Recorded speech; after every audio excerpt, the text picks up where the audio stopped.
crisis, which erupted 5 years ago, is a nightmare still haunting the banking industry around the world. The sovereign debt crisis, depressing the developed countries, is shifting the spotlight on the promising future of emerging economies.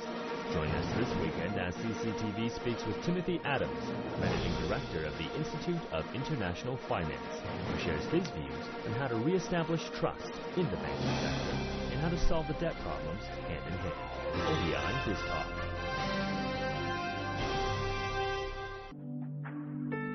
In the international financial circle, there's a low-key organization hardly ever making headlines, the Institute of International Finance. But it always appears when the banking sector goes through troubles. Set up in 1983, the Institute of International Finance, based in Washington, D.C., consists of more than 450 commercial banks, pension funds, rating agencies, and insurance companies. Over the past 3 decades, this institution has kept a relatively low-key profile, with its fame barely matching that of its members.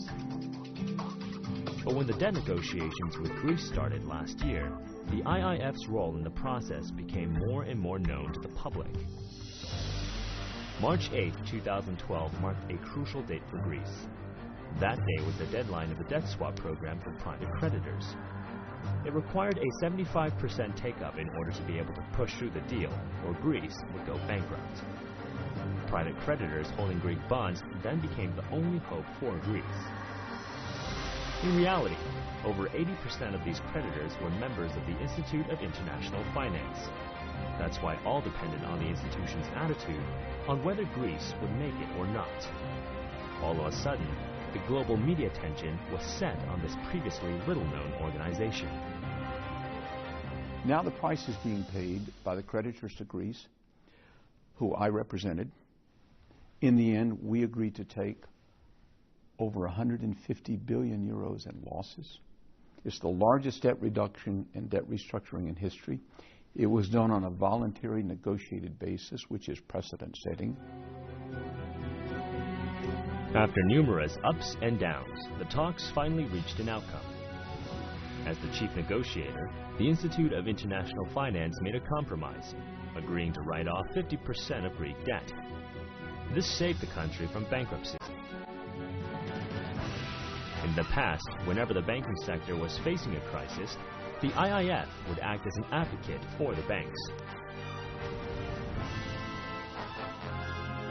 Less than a year after the Greek deal, another banking crisis erupted. This time, the victim were depositors in Cyprus. In order to offset its huge fiscal deficit, Cyprus decided to take action with its major banks. Under the agreements reached by Cyprus and the Troika, Bank of Cyprus depositors with more than 100,000 euros were facing the threat of losing up to 60% of their savings. Shockwaves rattled through the global capital markets, stirring up fears that the impact could destroy the Cypriot banking credit system, and the crisis could spill over across Europe. Let's talk about the Cyprus situation a little bit. The possibility of what they're planning to do is very bad news for the banking sector in Europe. It'll set up a horrible precedence. It will if they force depositors who have an explicit guarantee, those under 100,000 euros or below, to take some sort of hit. It is a terrible precedent, and we have said that in a variety of different ways to European officials, and it's my understanding, and the situation is quite fluid. As we speak, there are negotiations going on in Brussels. It's my understanding that they will try to avoid doing that now, but undoubtedly the uninsured depositors will take a very big hit. I mean, I'm sure you've studied the situation in Cyprus as well.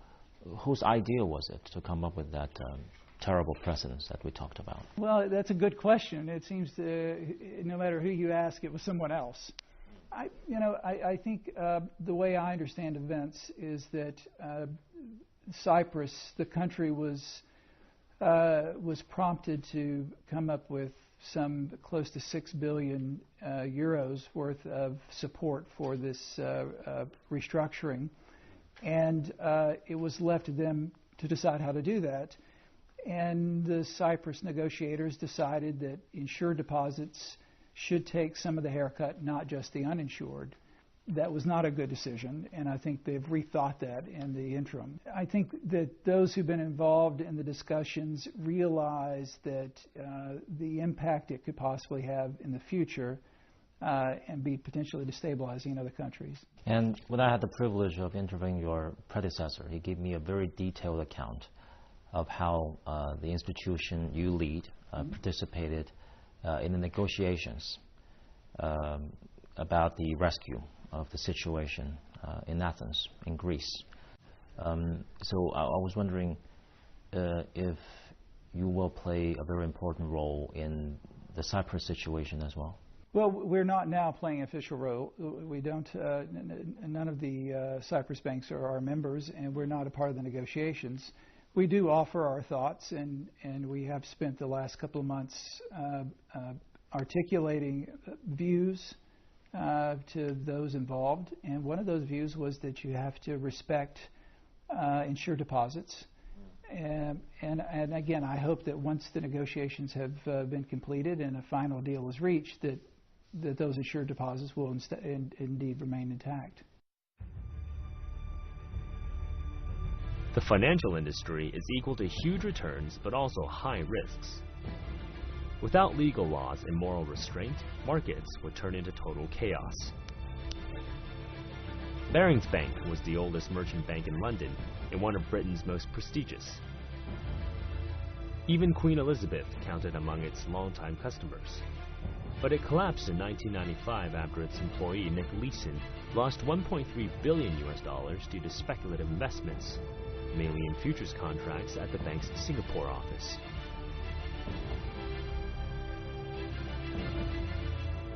A similar case occurred in 2008 when Société Générale, the second largest bank in France, was involved in the biggest trading scandal in history. Its trader, Jérôme Kerviel, caused losses valued at 4.9 billion euros for breach of trust, forgery, and unauthorized use of the bank's computers. At JP Morgan, a trader nicknamed the London Whale caused a loss of at least $5.8 billion. And Swiss bank UBS lost over $2 billion in September 2011 as a result of unauthorized trading by a rogue trader. If these cases were just due to the lack of internal supervision, then the scandal of Barclays Bank removed the last fig leaf of financial fraud. In June last year, employees of the 150-year-old Barclays Bank were found guilty of manipulating the London Interbank Offered Rate, or LIBOR, from 2005 to 2009. The scandal shocked the financial world and severely damaged the reputation of the banking giant. London's reputation as a global financial center took a serious hit as well. We found serious misconduct in relation to the way they prepared their submissions for the LIBOR rates being set. LIBOR is a really important reference rate for millions of contracts all over the world. In-depth investigations have also been carried out at 16 other global banks, such as Citigroup, Deutsche Bank, and HSBC. The global financial industry faced a collective trust crisis. The Financial Times commented that only scandals like these would reveal the true corrupted heart of the financial system so plainly. There are questions and doubts about or cast upon banks. There are increasingly more reports analyzing, criticizing banks and bankers and the way you regulate banks. But you also hear people like Jamie Dimon telling you, I'm sick and tired of the bankers bashing. Don't blame it all on banks. We're all in this together. What's your personal take on it? Well, look, mistakes have been made. Mistakes are made in every industry and in every firm. You know, banks aren't unique in that endeavor or any business endeavor. So I think we've heard from a number of CEOs a review of past practices and an attempt to change behaviors and values. We've also seen an enormous regulatory response at the global level and also at the national level.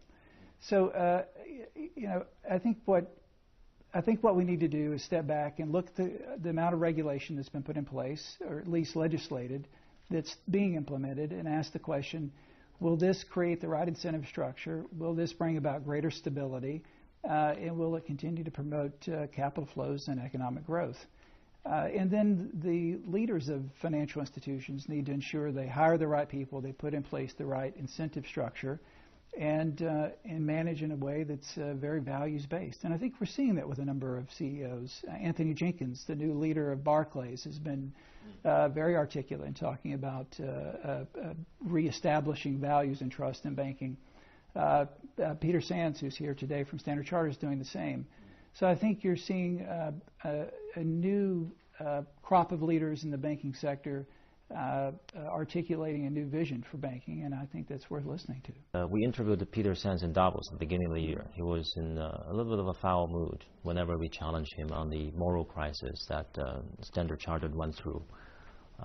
He seemed quite troubled by that, but he's not alone. There seems to be some serious moral accusations of banks for the past couple of years. That's constantly making headline news on newspapers. What would you say to the leaders of those banks when you get together? And the leaders of the banking sector are sensitive to their reputation. They're determined to do something about it. As I've said, you've seen a number of CEOs and chairmen come out in the last few months and talk about values and trust, and I think that will just take time. We've got to, we, the industry, have to prove to voters and to politicians and the average American, the average Chinese, that we're adding value, that we're behaving in an appropriate fashion, and I think we are. It will just take time. What about the compensation structure of banks, which is an eternal hot subject matter in China? Because nowadays, if you interview college graduates in China, most of the super smart students, or the students with the best academic achievements, will say they would like to work in a financial institution, mostly because of the compensation, which is significantly higher than other sectors, such has always been debate in China. It's not unique to China. I think globally we've certainly seen in the U.S. over the past 20 years from prestigious universities, top graduates are going into finance or law, and they're well compensated. So, it's the markets are working. There's a reason why those kinds of compensation levels exist, although they are changing, and we do see some norming. But it's a marketplace that's people responding to market signals are going to where the greater returns are, whether that's the most socially optimal outcome. It's the most well-paid jobs. The most well-paid jobs are. It's an attractive place, and it has attracted enormous intellectual capital, but I think we're seeing some changes. We are seeing in the U.S. Top grads now going into other fields. The financial industry is inextricably linked with the real estate industry. When the real estate sector gets into trouble, it drags the financial sector down along with it. In the past century, the United States has witnessed 3 economic crises, all linked to real estate. In the 1920s, when the U.S. saw its first economic boom since World War I, the domestic real estate market in the United States experienced an explosive growth. For example, a luxury villa in Florida cost $240,000 US in 1915. But in 1925, that same villa was worth as much as $4 million US. 10 years on, nearly 16 times more explosive. However, in 1926, Florida was hit by a devastating hurricane, destroying many houses. Consequently, the bubble in the property market burst. And not only this, the entire U.S. real estate industry then entered into a deep winter. In the 1980s, the United States welcomed its second prosperity, with bank credit skyrocketing. Land prices in America jumped by nearly 240% from 1980 to 1987. But a deteriorating economy and a tense situation in the Middle East triggered Black Monday on the U.S. stock market. The Dow Jones Index dropped more than 22% in a single day. Many financial institutions collapsed overnight because of non-performing mortgage loans. The real estate market fell to its knees. More recently, the 2008 financial crisis sweeping across the globe was also sparked by a real estate bubble. U.S. housing prices doubled from 1998 to 2006, and mortgage loans soared by 150% during the same period. Meanwhile, growth rates of national income and GDP disappointed. The result was yet another burst of the bubble. 5 years have passed since the global financial crisis broke out, but its shadow over the banking industry is far from waning. Major banking institutions around the world were forced to lay off their employees. JP Morgan announced it will cut as many as 19,000 jobs over the next 2 years, and it was not alone. HSBC decided to cut 30,000 workers, while UBS reduced its headcount by around 10,000. Although large-scale job cuts might save costs temporarily, the essential problems in the banking system are yet to be solved. Well, I think it's easy to, we always look for villains, right? So it's easy to go after bankers. It's not unique to this crisis. It's occurred throughout history. But if you think about what was this crisis really about, it's about financial institutions being exposed to a single asset, and that asset was real estate. And the last two financial crises that have occurred in the United States in the post-war era were both a function of real estate. The crises we've seen in Europe, whether it's in Ireland or Spain, was also a function of overinvestment in real estate. So there is somewhat of a common theme to some of these crises. It's not necessarily about the bankers, but about a cycle of behavior in which we overinvest in real estate. Some believe the U.S. economy is highly cyclical. Policies and measures will only have won't change fundamentally the business cycles. Whenever people start talking about that the business cycle's ended, that's usually an indication that we're about to have a recession. I've seen this twice now. Look, what the U.S. went through, and in many parts of the world, is we went through a 30-year debt cycle where debt to GDP continued to rise. It was 150% in the early 90s, and it went to 250% in the late 90s, and 350% of GDP by the time of the apogee of the peak of the bubble. And that just is we're going to have to work that off. It was a function of households taking on too much debt, and households now have to deleverage. What's happening, though, is that the public sector is continuing to leverage up. So we're simply moving that debt from households to the public sector balance sheet. And because of the collapse in real estate prices, this is a unique economic event in U.S. Economic history. So every economic recovery we've seen in the post-war era has been led by housing. And because of the nature of this crisis, we haven't seen that happen. And we probably won't see a sustained recovery until we see housing much more buoyant than it is. But we're starting to see a recovery in housing. What about the massive layoff situation in a number of leading banks in the world? Every now and then since last year, we've heard leading financial personnel in China changing jobs, moving to different positions, complaining the downsize of the workforce, and even the reduction of their payment. It is a consequence of a host of things. One is we've seen a reduction in banking and capital flows since the peak of the crisis. Since 2007, cross-border capital flows are off 60%. Banking flows are down. The industry is shrinking globally. And we're seeing more flows going into capital markets and away from traditional banking. So you're right, the industry is changing. We read one of your reports expressing concerns over the quantitative easing situation globally. Mm-hmm. If my memory is correct, the argument was that if it's not sustainable.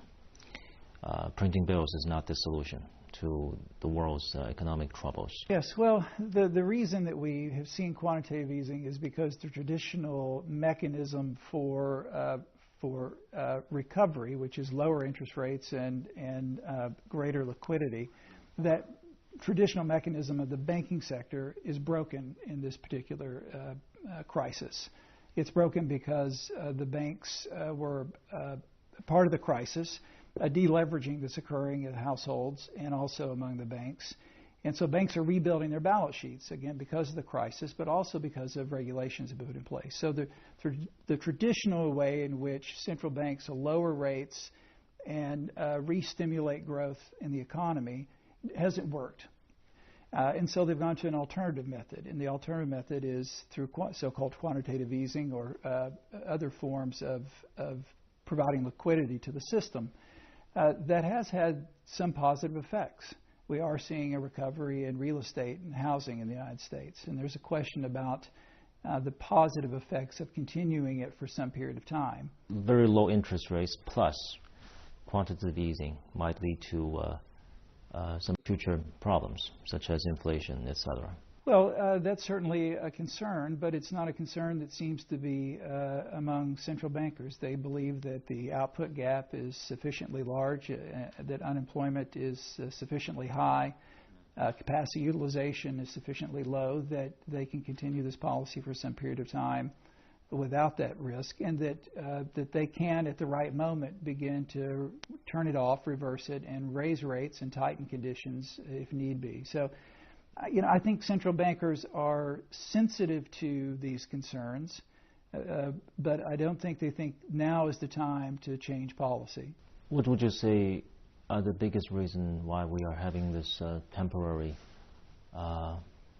euphoria in the U.S. stock market? Interest rates are incredibly low. Real estate is turning around a bit.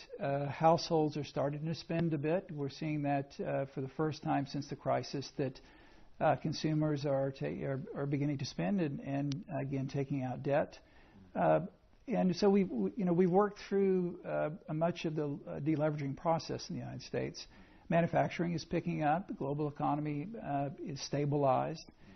But prices have probably outrun fundamentals, and now the issue is will fundamentals catch up? In a globalized world, a domestic real estate industry is not alone.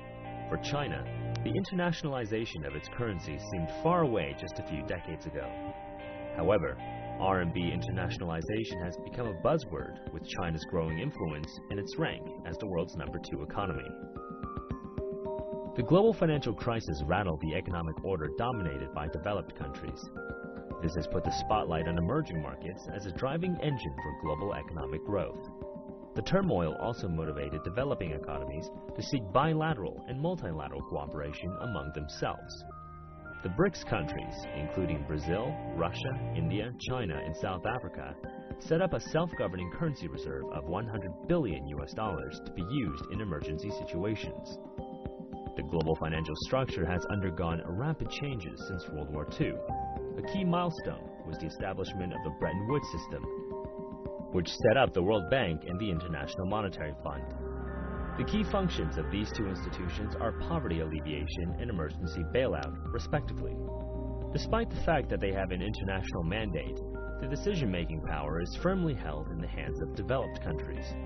That's why earlier this year, the BRICS group of emerging countries proposed its own development bank with the goal to counterbalance Western-dominated institutions and help members counteract future financial shocks. As the internationalization of the RMB is gathering steam, China is busy signing currency swap agreements with other currencies. China's foreign exchange reserves account for 1/3 of the world's total, and its trade volume takes up 10%. But most of its forex reserves are in US dollars, which have seen continuing depreciation in recent years. Therefore, China is aiming to promote the RMB's internationalization and make it the next global reserve currency. 全球金融危机呢，使得大家对于某一些主要货币呢产生了担忧，同时呢又有一些区域合作，这些区域合作呢希望中国来加以这个支持配合，那么因此呢这些呢都推升了人民币的跨境使用和发展。中国呢要这个使人民币呢逐步实现自由兑换呢。 这个是一个相当长时期以来的一个政策了。人民币国际化的这件事情是吧？我们也都是要逐步推荐这个资本项目可兑换的。 Since China signed its first currency swap agreement with South Korea in March 2008, China also reached forex swap deals with over 20 countries and regions across the world, with total capital amounting to over $255 billion. The Chinese currency, the renminbi, has also seen its position strengthening as a settlement currency in international trade. Currently, China is negotiating with several countries to sign more currency swap deals, including Argentina, Pakistan, New Zealand, and Britain. What do you think are the priorities of China's next round of financial reforms and financial innovations? It does appear to be a topic that we'll be discussing over the next couple of days, and one which that has been discussed in this country for quite some time. I think officials have set the right agenda, and that is the liberalization of interest rates, the development of capital markets, the ultimate liberalization of the capital account and capital flows. The key is, how do you increase returns to households? How do you increase returns to savings? And how do you better allocate capital so that it's more efficiently allocated for greater returns? And I think through all these various liberalization measures, if done appropriately and in the right time frame, that it will benefit China and China's growth. Would some of the issues that you mentioned be one of the obstacles or challenges in that direction? Well, you can't internationalize the RMB without opening the capital accounts. And before you open the capital account, you need to ensure that you have a very vibrant, robust banking sector, that the banking sector can withstand the inflows and outflows of capital movements. But the PBOC certainly understands that. And again, I think that's why they've been doing this in a very cautious fashion. But I suspect that we'll see greater internationalization of the RMB over the coming years, and all these items that compose the reform agenda, I suspect will be put in place in a very measured way, and China will benefit from it. One of the biggest challenge, or one of the priorities for Governor Zhou in his second term, in his next term, is the internationalization of the Chinese currency, RMB. Governor Zhou Xiaochuan, who stayed in his current capacity as a governor. I've known Governor Zhou and some of the deputy governors at the PBOC for a long time. They're incredibly professional. They're well respected globally. They're very knowledgeable. And I always learn quite a bit from them when I see them. Thank you, Mr. Adams. Thank you very much.